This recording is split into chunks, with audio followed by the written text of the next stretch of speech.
Saludos mis hermanos y hermanas donde quiera se encuentren. La paz del Señor sea con cada uno de ustedes. Bienvenidos a escuchar la palabra del Señor.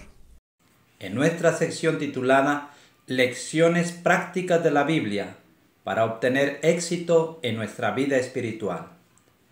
Nuestro tema para hoy se titula El origen del mal y sus resultados. El tema se encuentra en el libro Patriarcas y Profetas, el capítulo 1. Antes de la oración, quiero leerles de la página 22 y 23 lo siguiente. La rebelión de Satanás había de ser una lección para el universo a través de todos los siglos venideros. Un testimonio perpetuo en cuanto a la naturaleza del pecado y sus terribles consecuencias. Los resultados del gobierno de Satanás y sus efectos sobre los ángeles y los hombres demostrarían el resultado inevitable que se obtiene al desechar la autoridad divina. Daría testimonio de que la existencia del gobierno de Dios entraña el bienestar de todos los seres que Él creó. De esta manera, la historia de este terrible experimento de la rebelión iba a ser una perpetua salvaguardia para todos los seres santos, para evitar que sean engañados acerca de la naturaleza de la transgresión, para salvarlos de cometer pecado y sufrir sus consecuencias. Oremos. Padre, que su morada es en los cielos, santificado y glorificado sea su nombre. En esta hora que vamos a presentar su palabra, queremos pedirle que el Espíritu Santo hable a través de nosotros. Queremos rogarle que el Espíritu Santo impresione cada mente y cada corazón que escuchen este mensaje. Acompáñenos, oh Padre, se lo rogamos en el nombre bendito de su Hijo amado, nuestro Señor y Salvador Jesucristo. Amén. Muy bien, mis hermanos. El propósito de este estudio es conocer cuándo y en dónde y en quién se originó el mal. También conocer de qué manera se desarrolló y cómo este espíritu sigue activo haciendo su obra especialmente entre el pueblo de Dios. Este tema lo hemos dividido en 8 puntos y vamos a apoyarnos con el espíritu de profecía para contestar las preguntas que hemos formulado.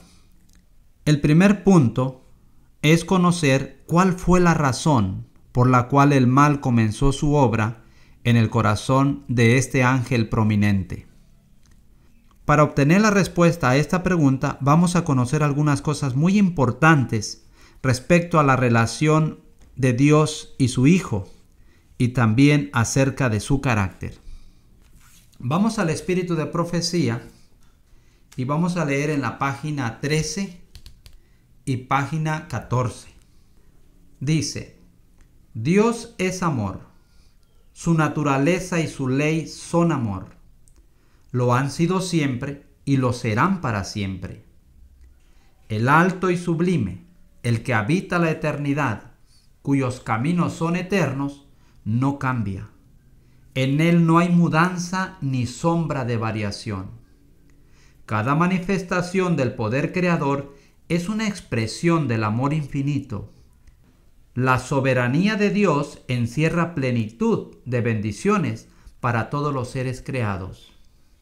Salmo 89, 13 al 18 dice: Tuyo es el brazo potente, fuerte es tu mano, exaltada tu diestra. Justicia y derecho son el cimiento de tu trono. Misericordia y verdad van delante de tu rostro. Bienaventurado el pueblo que sabe aclamarte. Andará el Señor a la luz de tu rostro. En tu nombre se alegrará todo el día, y en tu justicia será enaltecido, porque tú eres la gloria de su potencia. El Señor es nuestro escudo. Nuestro Rey es el Santo de Israel. La historia del gran conflicto entre el bien y el mal, desde que principió en el cielo hasta el final abatimiento de la rebelión y la total extirpación del pecado, es también una demostración del inmutable amor de Dios. El soberano del universo no estaba solo en su obra benéfica. Tuvo un compañero, un colaborador que podía apreciar sus designios y que podía compartir su regocijo al brindar felicidad a los seres creados. La Biblia dice en San Juan capítulo 1 versículo 1 y 2: En el principio era el Verbo estaba con Dios y el Verbo era Dios. Este estaba en el principio con Dios. Cristo, el Verbo, el unigénito de Dios, era uno solo con el Padre eterno, uno solo en naturaleza, en carácter y en propósitos. Era el único ser que podía penetrar en todos los designios y fines de Dios. El Padre obró por medio de su Hijo en la creación de todos los seres celestiales. Dice la Biblia en Colosenses 1:16, porque en Él fueron creadas todas las cosas, sean tronos, sean dominios, sean principados, sean potestades. Todo fue creado por medio de Él y para Él. Los ángeles son los ministros de Dios que, irradiando la luz que constantemente dimana de la presencia de Él y valiéndose de sus rápidas alas, se apresuran a ejecutar la voluntad de Dios. Pero el Hijo unigénito de Dios, la misma imagen de su sustancia, el resplandor de su gloria y sustentador de todas las cosas con la palabra de su poder, tiene la supremacía sobre todos ellos. Bien, he leído en la página 13 y en la página 14, contestando el primer punto: la relación que hay entre Dios y su Hijo, y también el carácter. ¿Cuál es el carácter de ellos? Hemos aprendido que su carácter es amor. Es muy importante entender que el Padre obró la creación a través de su Hijo. Que los ángeles, aún los ángeles fueron creados en la creación. Dice el Espíritu de Profecía que al Señor Jesús se le dio la supremacía sobre todos ellos. El segundo punto que vamos a hablar es acerca de la ley de Dios, fundamento de su gobierno. ¿Por qué? Porque en ella se expresa su amor para todos los seres creados. Y una cosa importante es entender que esta ley existía desde el mismo principio. Leo en la página 14 y 15, dice lo siguiente: siendo la ley del amor el fundamento del gobierno de Dios, la felicidad de todos los seres inteligentes depende de su perfecto acuerdo con los grandes principios de justicia de esa ley. Dios desea de todas sus criaturas el servicio que nace del amor, de la comprensión y del aprecio de su carácter. No haya placer en una obediencia forzada y otorga a todos libre albedrío para que puedan servirle voluntariamente. Mientras todos los seres creados reconocieron la lealtad del amor, hubo perfecta armonía en el universo de Dios. Cumplir los designios de su Creador era el gozo de las huestes celestiales. Se deleitaban en reflejar la gloria del Todopoderoso y en alabarlo. Y su amor mutuo fue fiel y desinteresado, mientras el amor de Dios fue supremo. No había nota discordante que perturbara las armonías celestiales, pero se produjo un cambio en este estado de felicidad. Hubo uno que pervirtió la libertad que Dios había otorgado a sus criaturas. El pecado se originó en aquel que después de Cristo había sido el más honrado por Dios y que era el más exaltado en poder y en gloria entre los habitantes del cielo. Lucifer, el hijo de la mañana, era el principal de los querubines cubridores, santo e inmaculado. Estaba en la presencia del gran Creador y los incesantes rayos de gloria que envolvían al Dios eterno caían sobre él. Dice la Biblia en Ezequiel 28, 12 al 15, hablando de este querubín: así ha dicho el Señor, tú eras el sello de la perfección, lleno de sabiduría y de acabada hermosura. En Edén, en el huerto de Dios estuviste. De toda piedra preciosa era tu vestidura. Tú, querubín grande, protector, yo te puse en el santo monte de Dios. Allí estuviste, y en medio de las piedras de fuego paseabas. Perfecto eras en todos tus caminos, desde el día en que fuiste creado, hasta que se halló en ti maldad.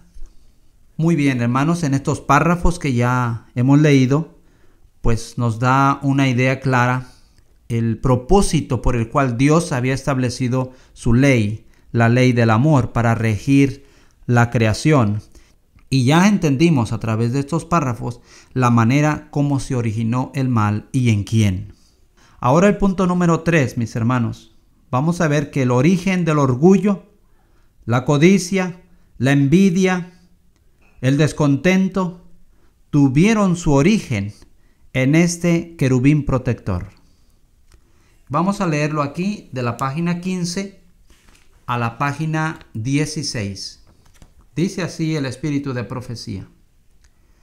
Poco a poco Lucifer llegó a albergar el deseo de ensalzarse. Las escrituras dicen, Ezequiel 28, 17, se enalteció tu corazón a causa de tu hermosura. Corrompiste tu sabiduría a causa de tu esplendor. Isaías capítulo 14, versículos 13 y 14. Tú que decías en tu corazón, subiré al cielo, junto a las estrellas de Dios levantaré mi trono y seré semejante al Altísimo.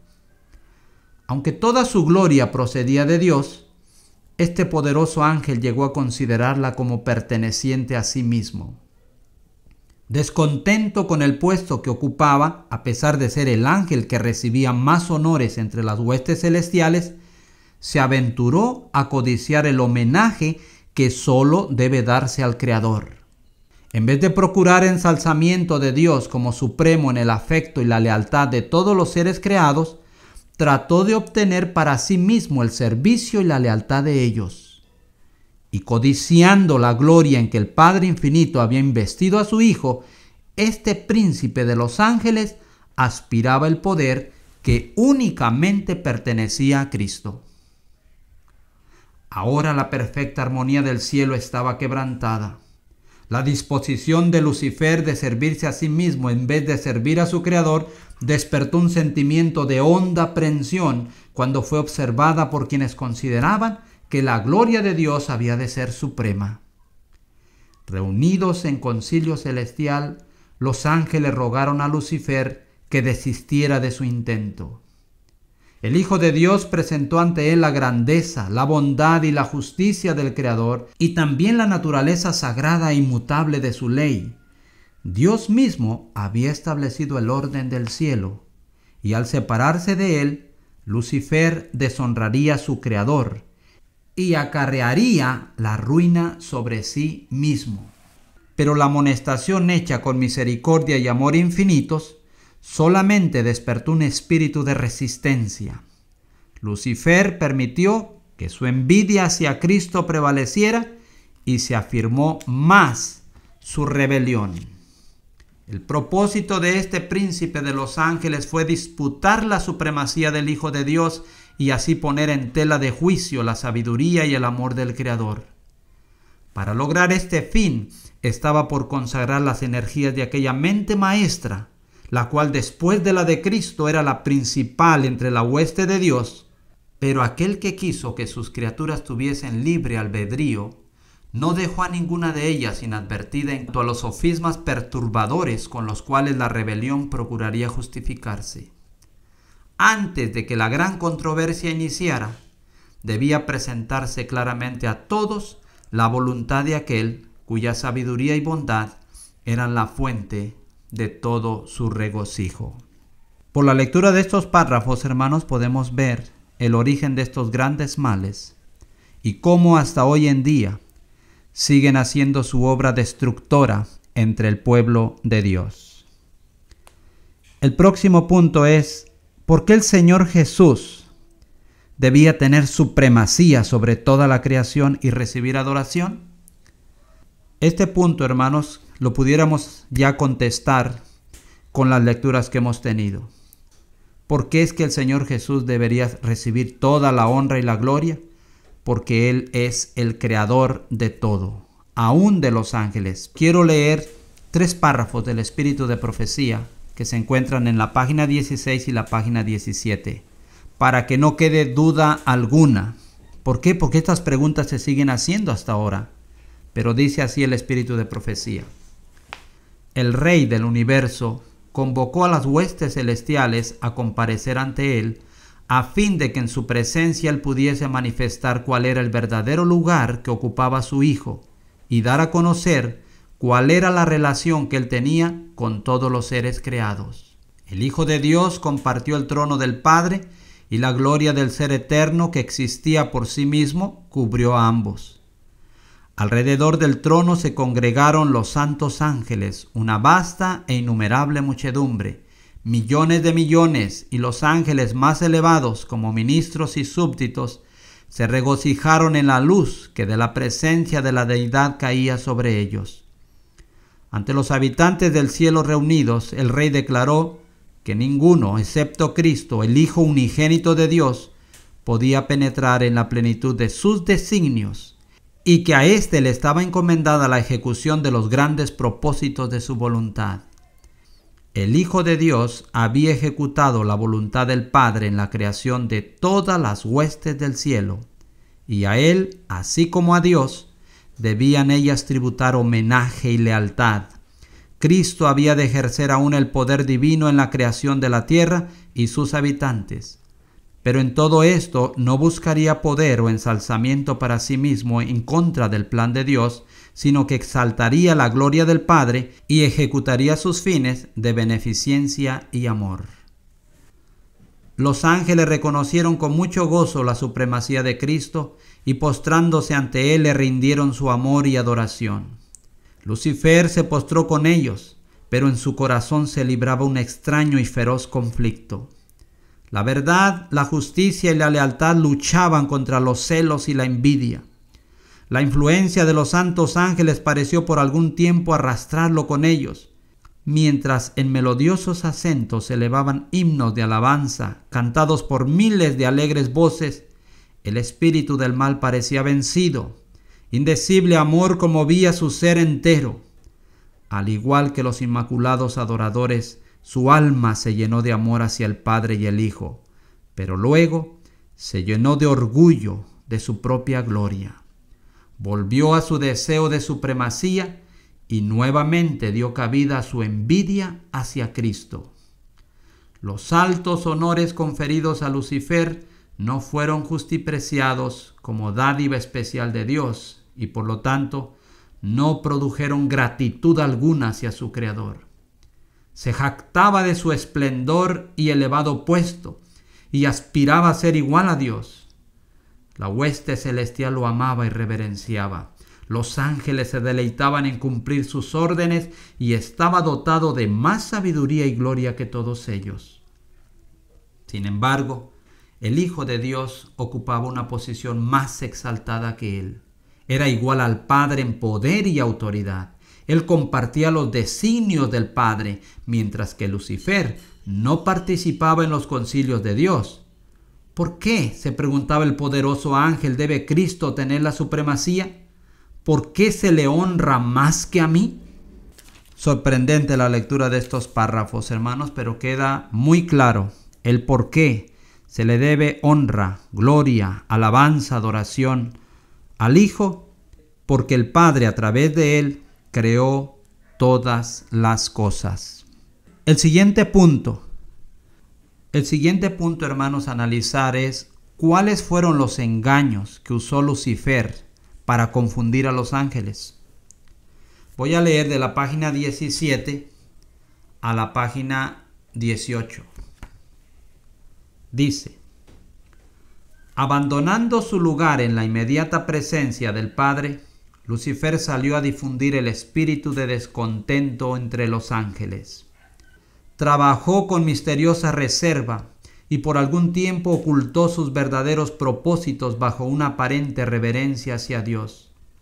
Comenzó insinuando dudas acerca de las leyes que gobernaban a los seres celestiales, sugiriendo que aunque las leyes fueran necesarias para los habitantes de los mundos, los ángeles, siendo más elevados, no necesitaban semejantes restricciones, porque su propia sabiduría bastaba para guiarlos. Ellos no eran seres que pudieran acarrear deshonra a Dios.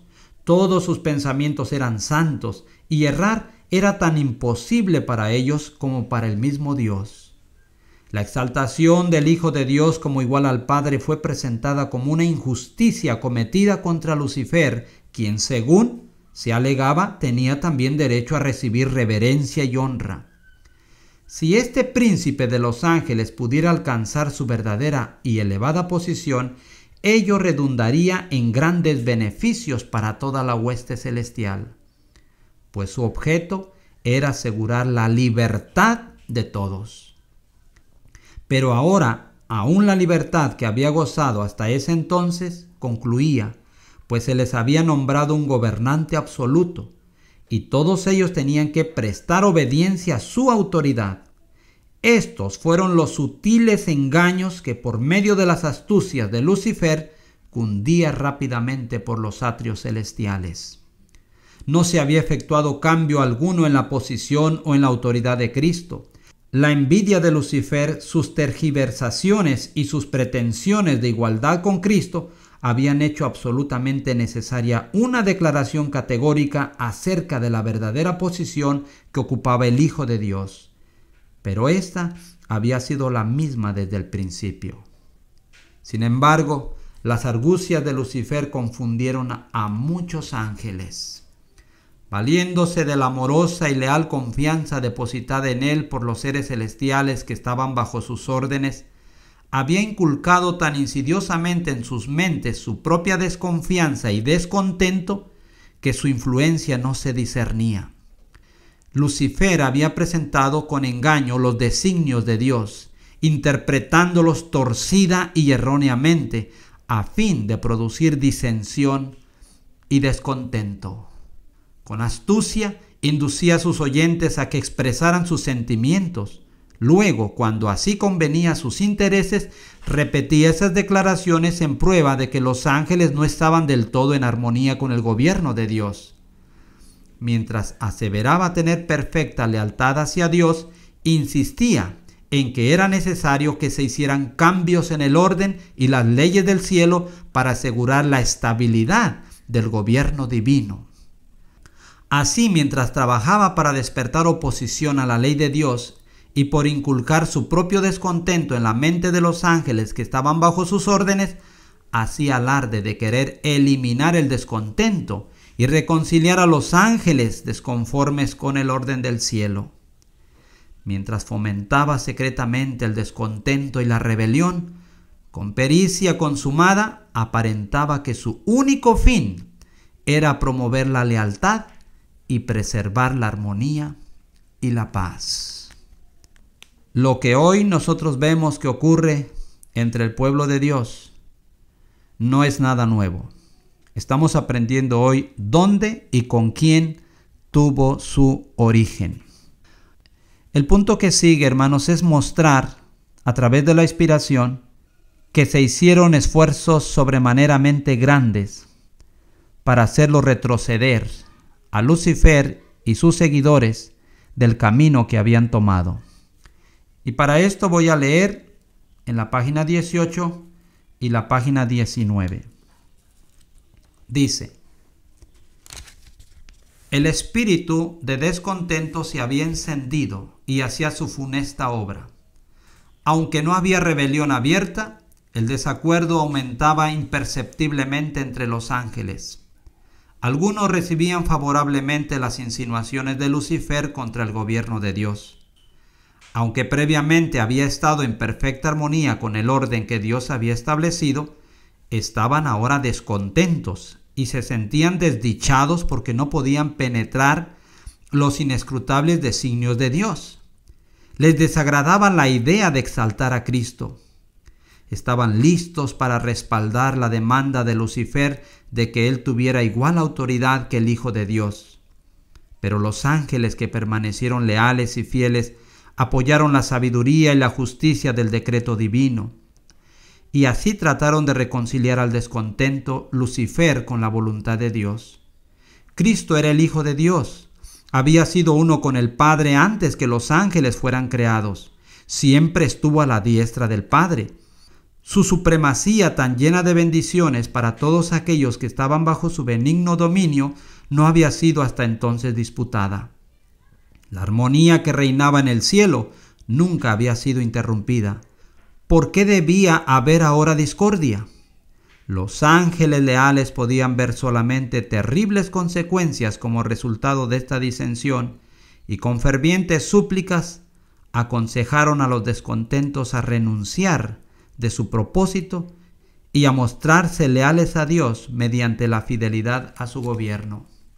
Con gran misericordia, según su divino carácter, Dios soportó por mucho tiempo a Lucifer.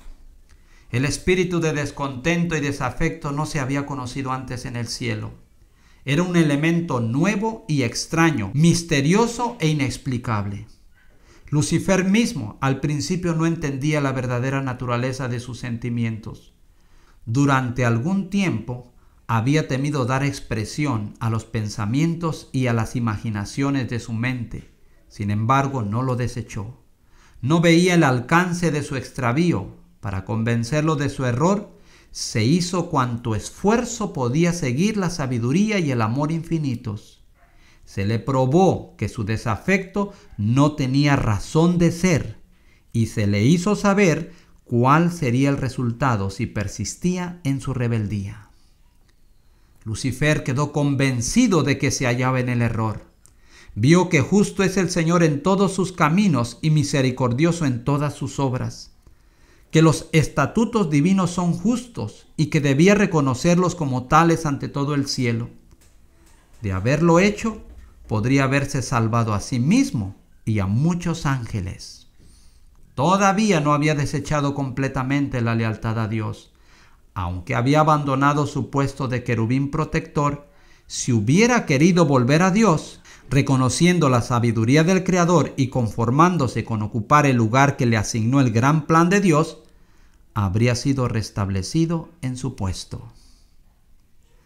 Había llegado el momento de tomar una decisión final.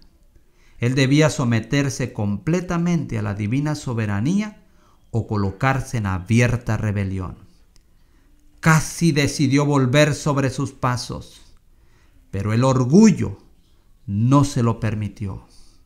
Era un sacrificio demasiado grande para quien había sido honrado tan altamente al tener que confesar que había errado, que sus ideas y propósitos eran falsos y someterse a la autoridad que había estado presentando como injusta. ¿Cuál fue el mal que impidió que Lucifer retrocediera? Dice el espíritu de profecía, hermanos, el orgullo. El orgullo se originó en el corazón de este querubín. El punto a seguir, hermanos, es mostrar que hay un contraste muy claro y muy marcado en cuanto a la manera como obra Dios y cómo obra Satanás. Y esto es muy importante para nosotros. ¿Por qué, hermanos? Porque la historia en cada etapa, en cada fase, se repite. Y es importante conocer cómo obra el enemigo y cómo obra Dios. Página 20 y termino en la página 21. Dice: un creador compasivo, deseoso de manifestar piedad hacia Lucifer y sus seguidores, procuró hacerlo retroceder del abismo de la ruina a la cual estaban a punto de lanzarse. Pero su misericordia fue mal interpretada. Lucifer señaló la longanimidad de Dios como una prueba evidente de su propia superioridad sobre él, como una indicación de que el Rey del universo aún accedería a sus exigencias. Si los ángeles se mantenían firmes de su parte, dijo, aún podría conseguir todo lo que deseaba. Defendió persistentemente su conducta y se dedicó de lleno al gran conflicto contra su Creador.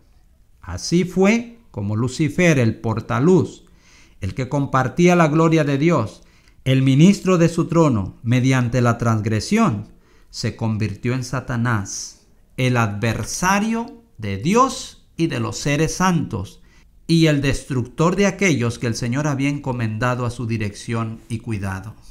Rechazando con desdén los argumentos y las súplicas de los ángeles leales, los tildó de esclavos engañados.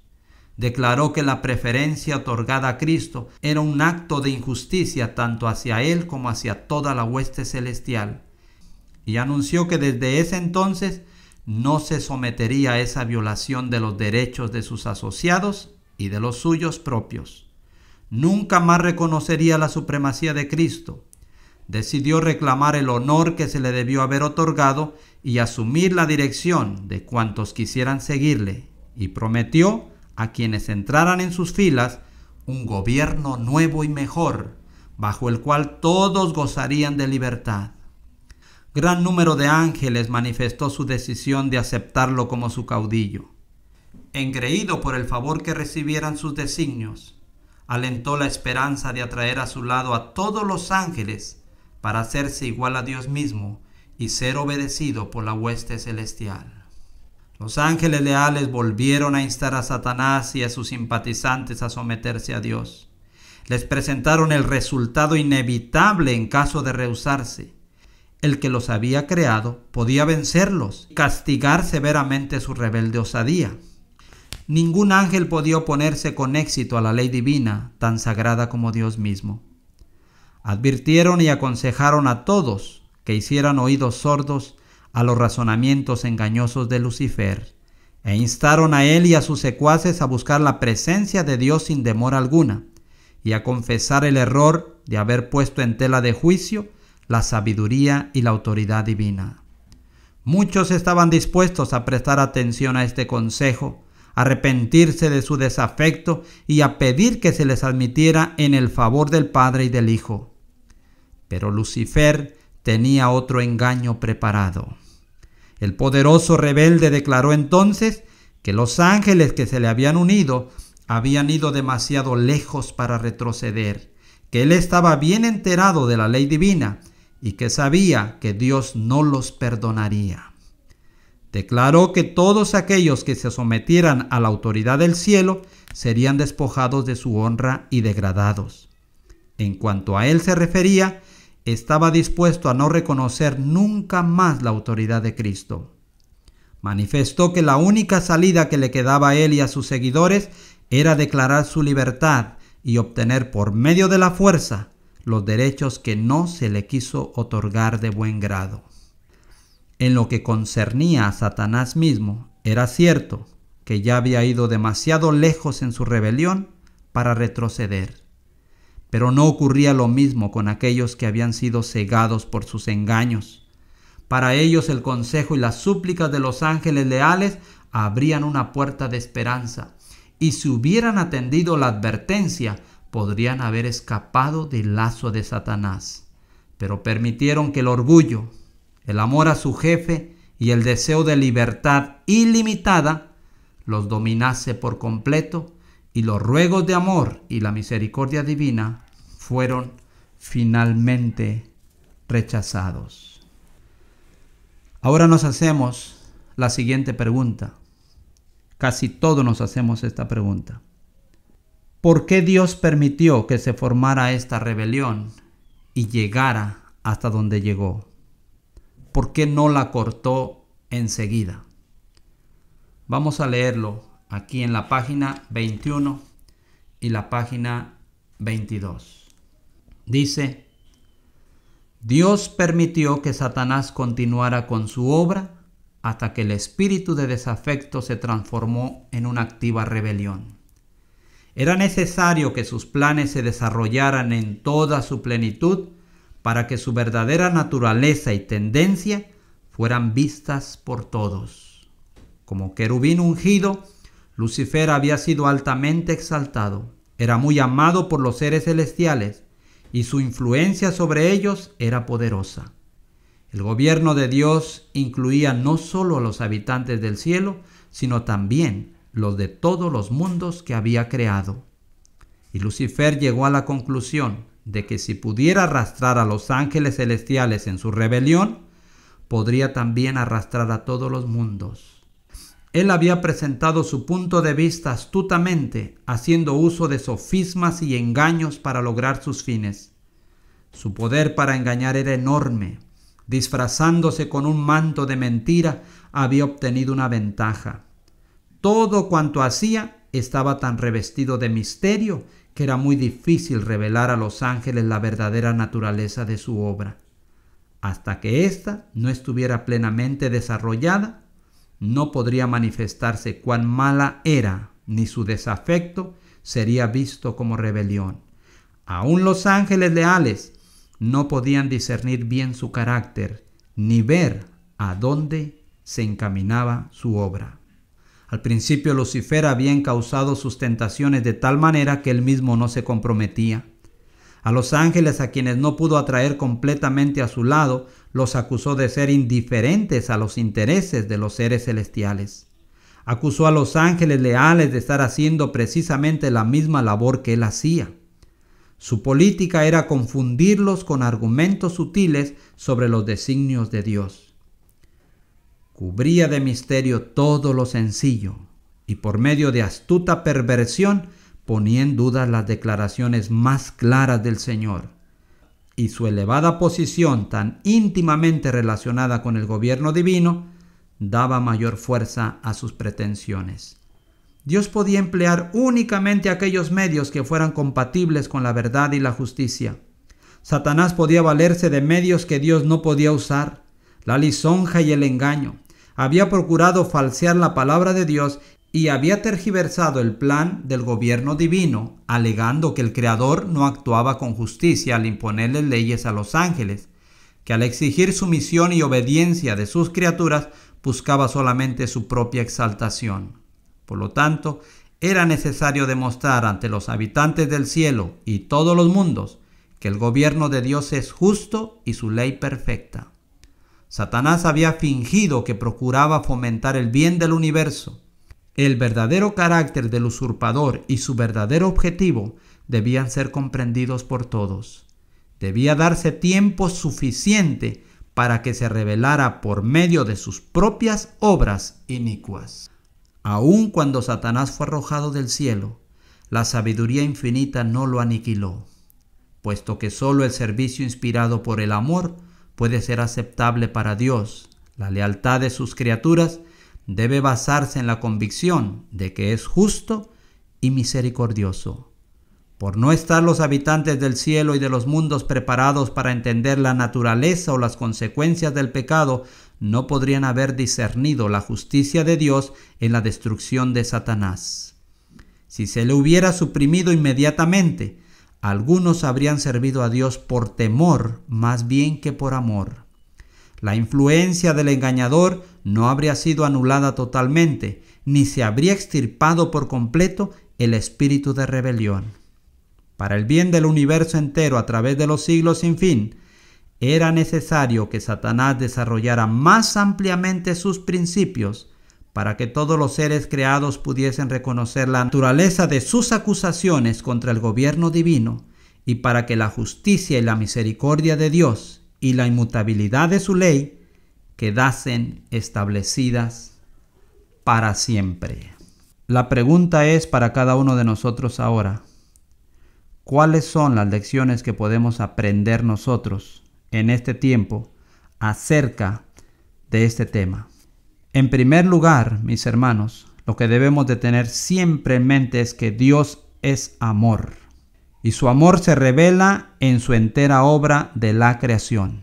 También, hermanos, debemos reconocer que la ley de Dios es justa y buena. Y en la obediencia a ella se encuentra la paz y la felicidad. Nosotros como seres humanos somos creación divina.